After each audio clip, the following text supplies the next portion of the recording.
بسم اللہ الرحمن الرحیم۔ السلام علیکم۔ بات آفیشل کے پیارے دوستو، محمد علی کہتے ہیں ہر شخص دوسرے موقع کا مستحق ہے مگر ایک ہی غلطی کے لیے نہیں۔ میں آج تک ایسے کسی مضبوط شخص سے نہیں ملا جس کا آسان ماضی ہو۔ دنیا میں دو طرح کے دکھ ہیں، ایک وہ جو تمہیں توڑ دیتے ہیں اور ایک وہ جو تمہاری زندگی بدل دیتے ہیں۔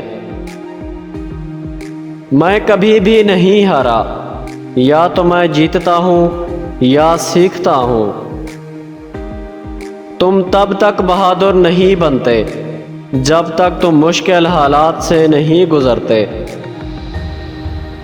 9 بار گرنا اور 10ویں بار اٹھ کھڑے ہونا یہ کامیابی ہے۔ اگر ہارا ہوا انسان ہارنے کے بعد بھی مسکرا دے تو جیتنے والا اپنی جیت کی خوشی کھو دیتا ہے۔ ضمیر انسان کے اندر خدا کی پوشیدہ مگر واضح آواز ہے۔ سچائی ایسی دوا ہے جس کی لذت کڑوی مگر تاثیر شہد سے زیادہ میٹھی ہوتی ہے۔ کچھ لوگ چاہتے ہیں، کچھ لوگ خواہش کرتے ہیں اور کچھ لوگ کر کے دکھاتے ہیں۔ آپ کا شمار کن لوگوں میں ہے؟ پیارے دوستو، ویڈیو کو لائک کریں اور ہمارے چینل بات آفیشل کو سبسکرائب کریں۔ شکریہ۔